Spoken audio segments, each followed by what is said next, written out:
Hi, my name is Rita Brent, and I can't wait to show you around my hometown of Jackson, Mississippi. Jackson is the city with soul. You'll see. Let's go. Talking about my city.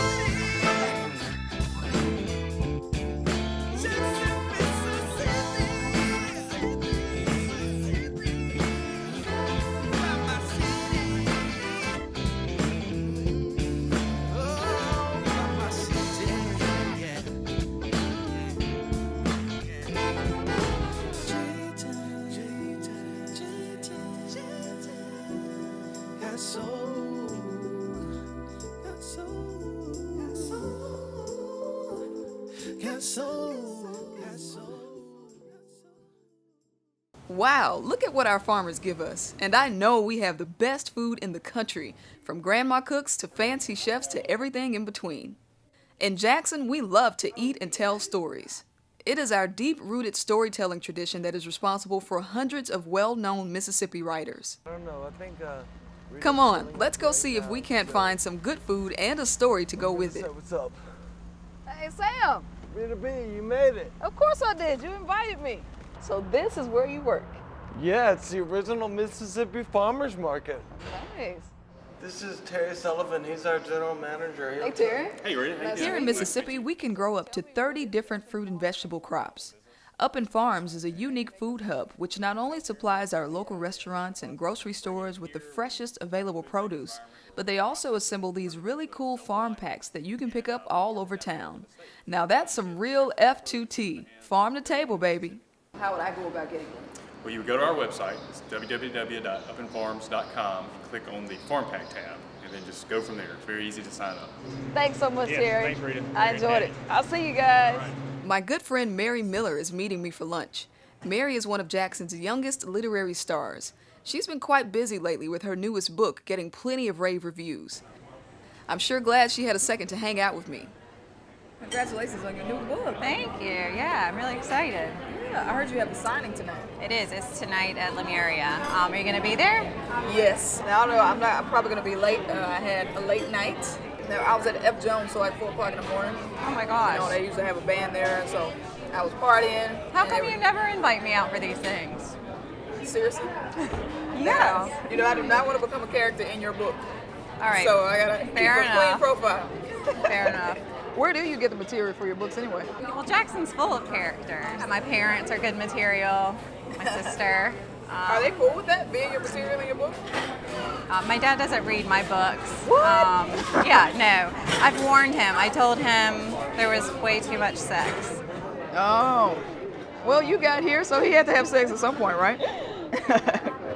Where do you get your material? Well, I'm pretty much like you. I get my material from my family. You know, when we're at dinner, I'm constantly taking notes, waiting on somebody to do something silly so I can take it back to the stage. All right, I see y'all enjoyed Sound Mookies. Oh, yes, man. It was great. Thank y'all for coming. Y'all have a great day. All right. I'm Oh, stuffed. you're so full. Me too. Woo. I think we ought to walk this off. Bellhaven? Yeah, that's a good idea. Okay, great. Let's go. Bye.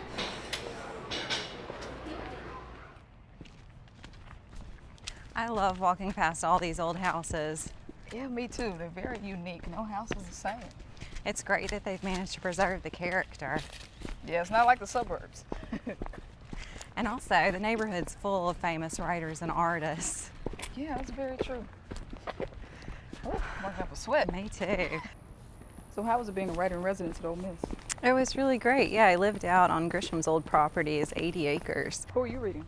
Right now, I'm reading a lot of Katie Simpson Smith. I just love her. I love her too. She did a TED Talk. I heard she's in town for the weekend. You want to see? Oh, really? Yeah. All right. Yeah, let's go see.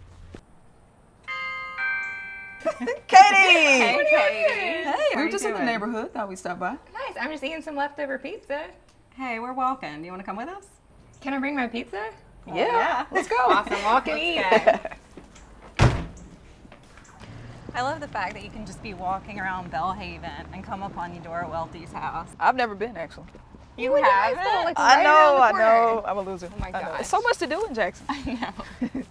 Hey, welcome to the Eudora Welty house. Have any of you ever been here before? Yes, many times. I trespassed in the garden once. Uh-oh. I have to hear that story later. I'm coming to get educated. Thank you. Well, this is Miss Welty's home, which was built in 1925. She lived here from the time she was 16 until 2001 when she passed away. In 1986, Miss Welty decided to donate her home to the Mississippi Department of Archives and History. So it's one of the most intact literary homes in the country. How special is it to go through Miss Welty's home with my two famous writer pals? The house is just as she left it. Her books, her photographs, and even her typewriter. This is Miss Welty's bedroom, and this part of the house would have been pretty private. My favorite part is her garden with the camellia bushes. Some of them she and her mother planted together 80 years ago. Y'all feel free to walk around and explore on your own. I'm going to have to come back because I've got to go to Lemuria for my reading. All right. Okay. Bye, Isabel. Bye. Thank you. Bye, thank you See for you the later, tour. Katie. Yes, thank you. Bye. Hope you enjoyed it.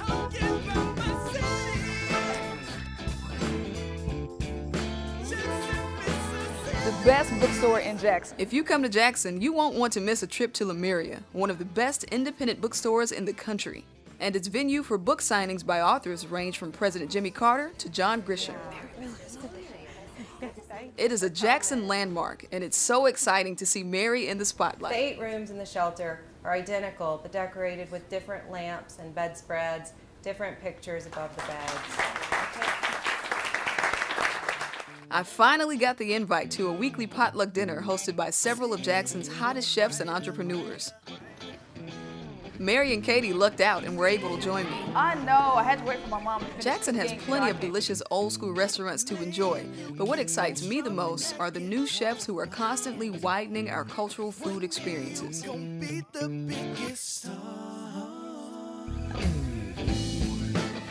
color is required. It'll set your soul on fire.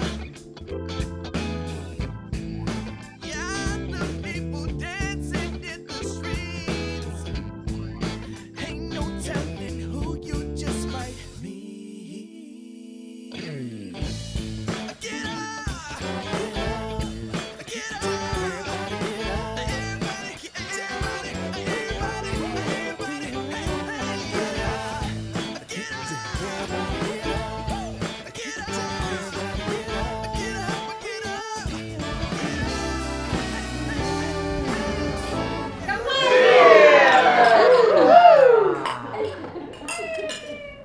It's just something about food in the South. I mean, we have our own identity when it comes to food. It bridges so many things. Like in the South, we're like, oh, somebody had something, here's some food. Or, you know, oh, we're so sad, here's some food. I feel like it's our families that not only teach us how to cook, but that teach us how to share the stories about food and about ourselves and our family. I feel like it's inherently like a Mississippi kind of value. I think food can break barriers. I mean, I've had some pretty heavy political conversations over food, but then when dessert comes out, it's like, hey, who cares? You know, diverse group of people that you talked about being in Jackson. You know, even this table, we've got a ton of food from all over, and I love that part of it. Two sisters from Argentina. Has it been a complete culture shock being here in Mississippi, or have you found it kind of easy? No, at first it was a bit of a shock, but we were excited to bring something completely new and exciting. All the pastries we make are French-based, but we are from Argentina, so they have a Hispanic flair to it. Now, you know, when people think about Mississippi, they typically think that our food is unhealthy because it's soul food and southern food, but I disagree. I had frozen vegetables until I got to college. I grew up cooking with my grandmother. They had a farm, we had a garden in the back and grew everything fresh. I fell in love with it, and so I'm in the kitchen every day. Every week I talk to my grandmother and she's eating pig feet. Really? Chitlins. Nothing normal. When folks visit here, they leave talking about the soul food or, stuff like pig ears. I haven't tried the pig's feet or ear, for sure. Or those eggs that you see in the gas station. Hey, I don't care where you are, don't eat those ever. I heard Piggly Wiggly has a squirrel brains. I don't know if that's true yet, but that's what I've heard, and I want to try those. Squirrel brain is really a thing. Yeah, stick with the pig ears. All right, so this is not a food question, but I'm just wondering, where did you get your hair done? Because yours kind of looks like mine, but better. Like I said before, young or old, we Jacksonians love to eat and to laugh and to share our stories. Boomerang and their steak and potatoes. Now, Mike, I heard Thank you. Now I'm gonna have something to snack on. I'm Yeah. going to the Pearl River in the morning for some canoeing, so wish me luck. Hope the alligators don't get me. All right, I'm gonna just get a couple of these. Are you gonna get every color again? Yeah, I'll tell you what, how about I just take all of these? I want to go to waste. Hey, guys, do not do this without me again, okay? No. All right. Hurry Catch you later.